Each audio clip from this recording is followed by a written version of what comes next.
नहीं है। गांव देहात में जूते बनाने वाले हो, बाल काटने वाले हो, कपड़े सिलने वाले दर्जी हो, इनकी अहमियत कभी खत्म नहीं हो सकती। फ्रिज के दौर में भी लोग आज मटके और सुराही का पानी पीना पसंद करते हैं।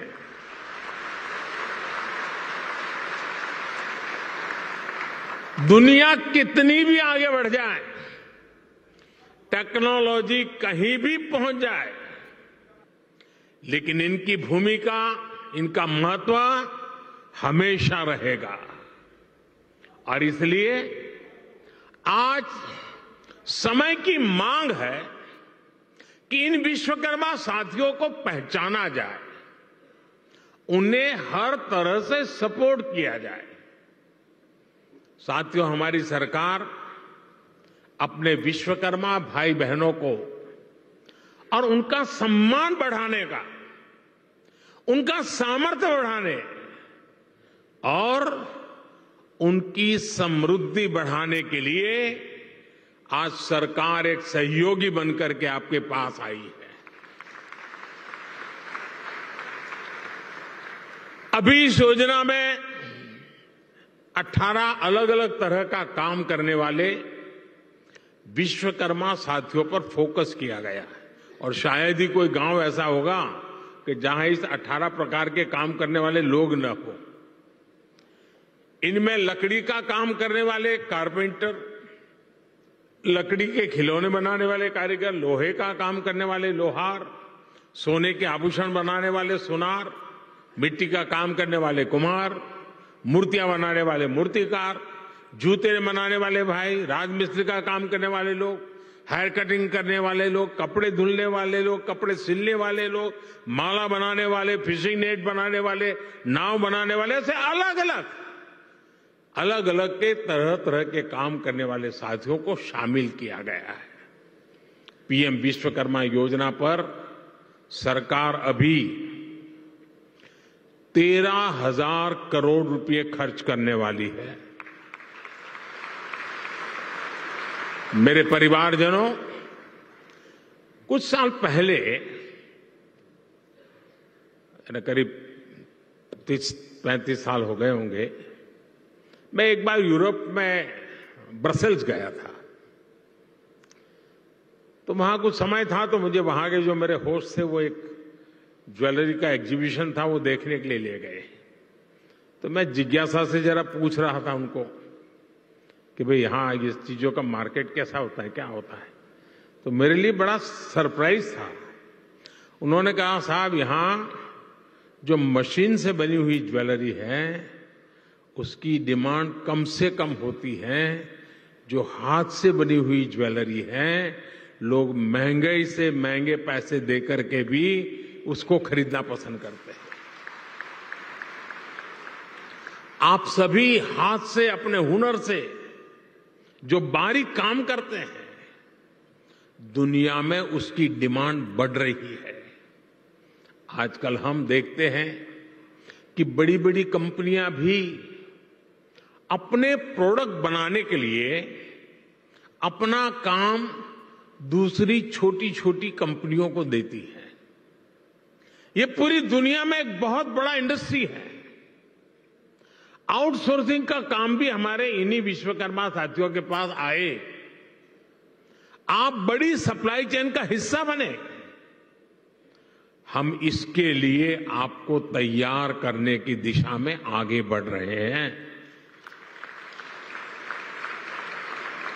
हम दुनिया की बड़ी बड़ी कंपनियां आपके दरवाजे पर आकर के खड़ी रहें, आपके दरवाजे पर दस्तक दें, वो क्षमता आपके अंदर लाना चाहते हैं। इसलिए ये योजना विश्वकर्मा साथियों को आधुनिक युग में ले जाने का प्रयास है, उनका सामर्थ्य बढ़ाने का प्रयास है। साथियों, बदलते हुए इस समय में हमारे विश्वकर्मा भाई बहनों के लिए ट्रेनिंग, टेक्नोलॉजी और टूल्स बहुत ही आवश्यक है। विश्वकर्मा योजना के जरिए आप सब साथियों को सरकार के द्वारा ट्रेनिंग देने पर बहुत जोर दिया गया है। ट्रेनिंग के दौरान भी, क्योंकि आप रोजमर्रा की मेहनत करके कमाने खाने वाले लोग हैं, इसलिए ट्रेनिंग दरमियान भी आपको हर रोज 500 रुपया भत्ता सरकार की तरफ से दिया जाएगा। आपको आधुनिक टूल किट के लिए 15,000 रुपये का टूल किट वाउचर भी मिलेगा। आप जो सामान बनाएंगे उसकी ब्रांडिंग और पैकेजिंग से लेकर मार्केटिंग में भी सरकार हर तरह से मदद करेगी। और बदले में सरकार आपसे ये चाहती है कि आप टूल किट उसी दुकान से खरीदे जो जीएसटी रजिस्टर्ड है। कालाबाजारी नहीं चलेगी। और दूसरा मेरा आग्रह है, ये टूल्स मेड इन इंडिया ही होने चाहिए।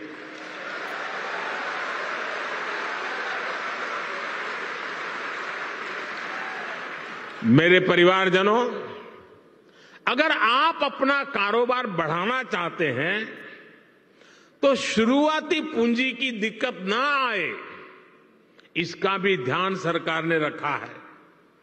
इस योजना के तहत विश्वकर्मा साथियों को बिना गारंटी मांगे, जब बैंक आपसे गारंटी नहीं मांगती है तो आपकी गारंटी मोदी देता है।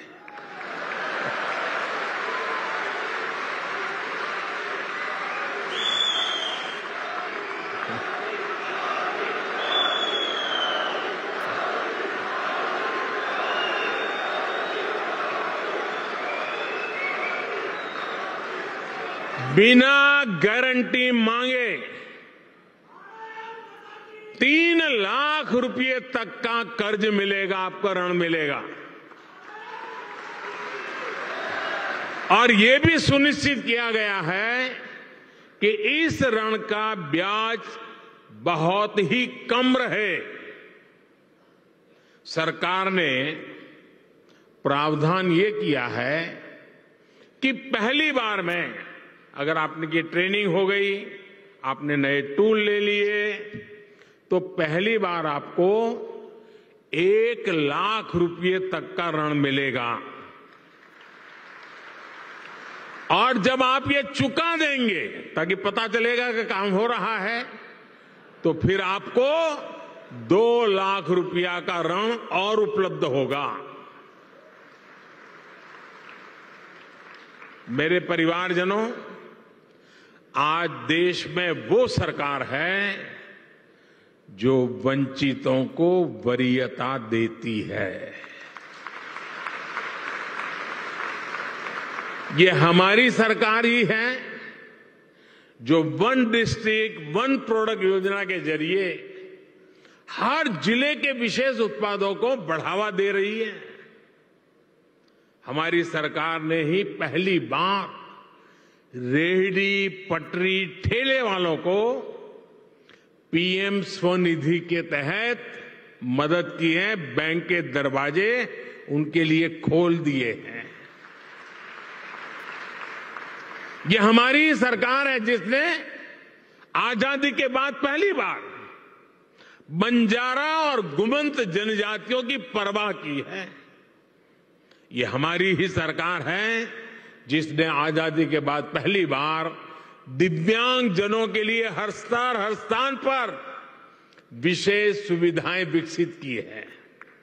जिसे कोई नहीं पूछता, उसके लिए गरीब का ये बेटा मोदी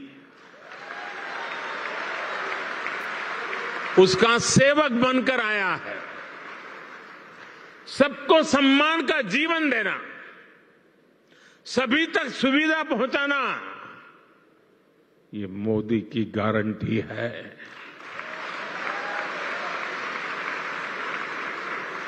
मेरे परिवारजनों, जब टेक्नोलॉजी और ट्रेडिशन मिलते हैं तो क्या कमाल होता है, ये पूरी दुनिया ने G20 क्राफ्ट बाजार में भी देखा है। G20 में हिस्सा लेने के लिए जो विदेशी मेहमान आए थे, उनको भी गिफ्ट में हमने विश्वकर्मा साथियों के बनाए सामान ही भेंट में दिए। लोकल के लिए वोकल का ये समर्पण हम सभी का, पूरे देश का दायित्व है। क्यों इसमें ठंडे पड़ गए? ना ना, मैं करूं तो क्यों ताली बजाते हो? आपको करने की बात आए तो रुक जाते हो।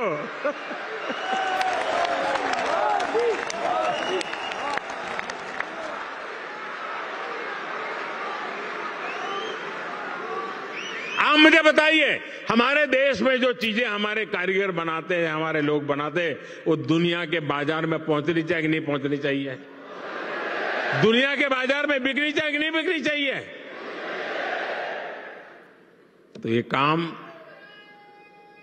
पहले लोकल के लिए वोकल बनना पड़ेगा और फिर लोकल को ग्लोबल करना होगा।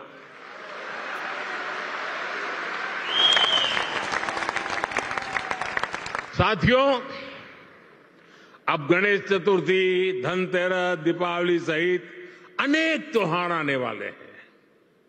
मैं सभी देशवासियों से लोकल खरीदने का आग्रह करूंगा।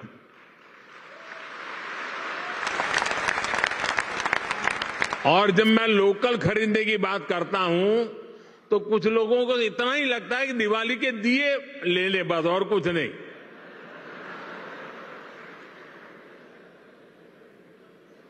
हर छोटी मोटी चीज, कोई भी बड़ा सामान खरीदें जिसमें हमारे विश्वकर्मा साथियों की छाप हो, भारत की मिट्टी और पसीने की महक हो।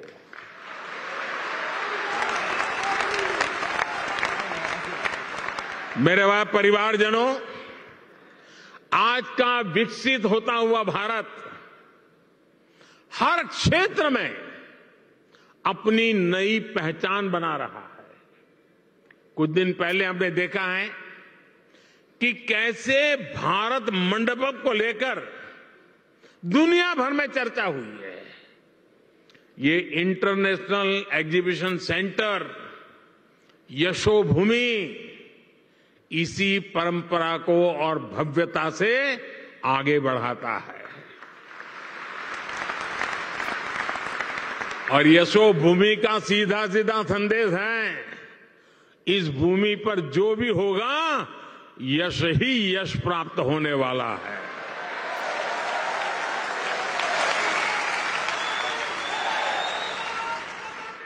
ये भविष्य के भारत को शोकेस करने का एक शानदार सेंटर बनेगा।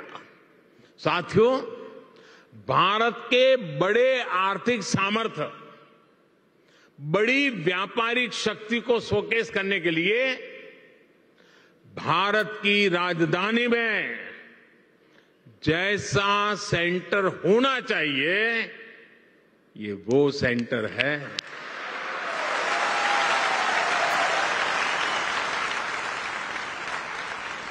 इसमें मल्टी मॉडल कनेक्टिविटी और पीएम गति शक्ति के दर्शन एक साथ होते हैं। अब देखिए, ये एयरपोर्ट के पास में है, इसको एयरपोर्ट से कनेक्ट करने के लिए मेट्रो की सुविधा दी गई है।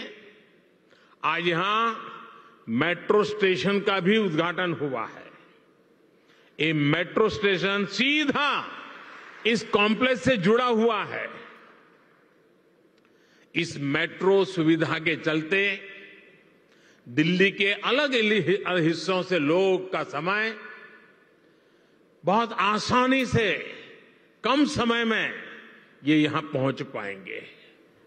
यहां जो लोग आएंगे उनके लिए ठहरने का, मनोरंजन का, शॉपिंग का, टूरिज्म का पूरा इंतजाम यही इस पूरे इकोसिस्टम में बनाया हुआ है, पूरी व्यवस्था में बना हुआ है। मेरे परिवारजनों, बदलते हुए समय के साथ विकास के, रोजगार के नए नए सेक्टर्स भी बनते हैं। आज से 50-60 साल पहले कोई इतनी बड़ी आईटी इंडस्ट्री के बारे में सोच भी नहीं सकता था। आज से 30-35 साल पहले सोशल मीडिया भी एक कल्पना भरी था। अब दुनिया में एक और बड़ा सेक्टर बन रहा है जिसमें भारत के लिए असीम संभावनाएं हैं। ये सेक्टर है कॉन्फ्रेंस टूरिज्म। कॉन्फ्रेंस टूरिज्म का पूरी दुनिया में conference tourism industry 25 lakh crore से भी ज्यादा है। हर साल दुनिया में 32,000 से भी ज्यादा बड़ी एग्जीबिशन लगती हैं, एक्सपो होते हैं। आप कल्पना कर सकते हैं, जिस देश की आबादी 2-5 करोड़ होगी, लोग वहां भी कर देते हैं। यहां तो 140 करोड़ की आबादी है। जो आएगा वो मालामाल हो जाएगा। बहुत बड़ा मार्केट है। कॉन्फ्रेंस टूरिज्म के लिए आने वाले लोग एक सामान्य टूरिस्ट की अपेक्षा कई गुना ज्यादा पैसा खर्च करते हैं। इतनी बड़ी इंडस्ट्री में भारत की हिस्सेदारी सिर्फ 1% है, सिर्फ 1%। भारत की ही अनेकों बड़ी कंपनियां हर साल अपने इवेंट्स बाहर करने के लिए मजबूर हो जाती है। आप कल्पना कर सकते हैं कि देश और दुनिया का इतना बड़ा मार्केट हमारे सामने है। अब आज का नया भारत खुद को कॉन्फ्रेंस टूरिज्म के लिए भी तैयार कर रहा है। और साथियों, आप सब जानते हैं,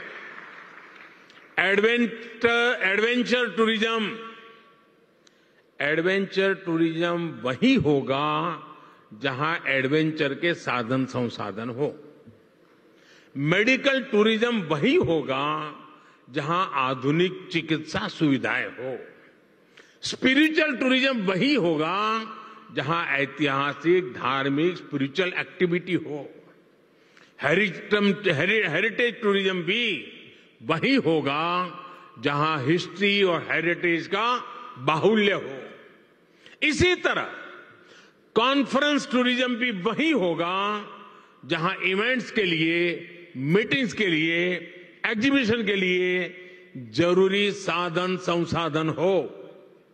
इसलिए भारत मंडपम और यशोभूमि ये ऐसे सेंटर हैं, वो अब दिल्ली को कॉन्फ्रेंस टूरिज्म का सबसे बड़ा हब बनाने जा रहे हैं। अकेले यशोभूमि सेंटर से ही लाखों युवाओं को रोजगार मिलने की संभावना है। यशोभूमि भविष्य में एक ऐसा स्थान बनेगा जहां दुनिया भर के देशों से लोग इंटरनेशनल कॉन्फ्रेंस, मीटिंग्स, एग्जीबिशंस, इन सब के लिए क्यों लगने वाली है। आज मैं दुनिया भर के देशों में एग्जीबिशन और इवेंट्स इंडस्ट्री से जुड़े लोगों को हिंदुस्तान में, दिल्ली में, यशोभूमि में विशेष रूप से आमंत्रित करता हूं।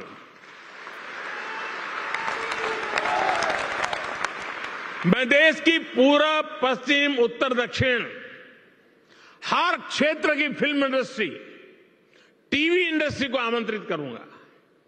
आप अपने अवार्ड समारोह, फिल्म फेस्टिवल यहां आयोजित करिए।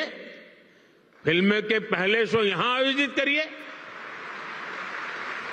मैं international events companies, exhibition sector से जुड़े लोगों को भी भारत मंडपम और यशोभूमि से जुड़ने को आमंत्रित करता हूं। मेरे परिवारजनों, मुझे विश्वास है भारत मंडपम हो या यशोभूमि, ये भारत के आतिथ्य, भारत की श्रेष्ठता और भारत की भव्यता के प्रतीक बनेंगे।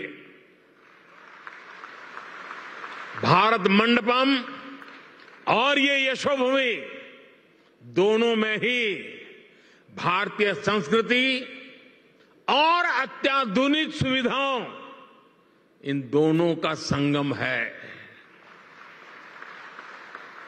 आज ये दोनों भव्य प्रतिष्ठान नए भारत की यश गाथा देश और दुनिया के सामने गा रहे हैं। इनमें नए भारत की आकांक्षाओं का प्रतिबिंब भी है, जो अपने लिए सबसे बेहतरीन सुविधाएं चाहता है।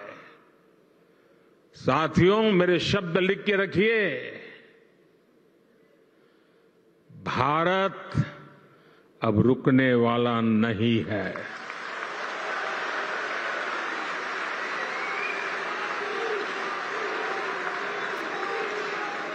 हमें चलते रहना है, नए लक्ष्य बनाते रहना है और उन नए लक्ष्यों को पाकर के ही चैन से बैठना है।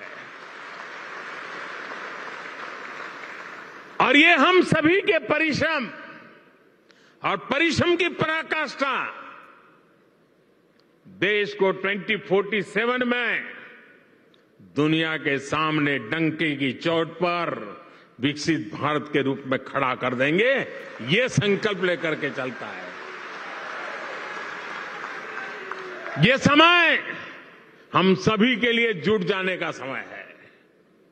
हमारे विश्वकर्मा साथी मेक इन इंडिया की शान है और इंटरनेशनल कन्वेंशन सेंटर की इस शान को दुनिया के सामने शोकेस करने का माध्यम बनेगा। एक बार फिर सभी विश्वकर्मा साथियों को ये बहुत बड़ी आशावादी योजना के लिए मैं बहुत बहुत बधाई देता हूं। ये नया सेंटर यशोभूमि भारत के यश का प्रतीक बने,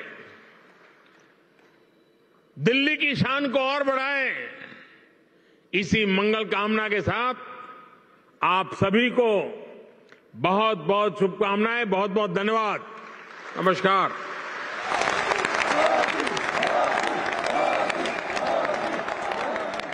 बहुत बहुत धन्यवाद माननीय प्रधानमंत्री जी। आपके उत्प्रेरक उद्बोधन के लिए हृदय से आभार। जोरदार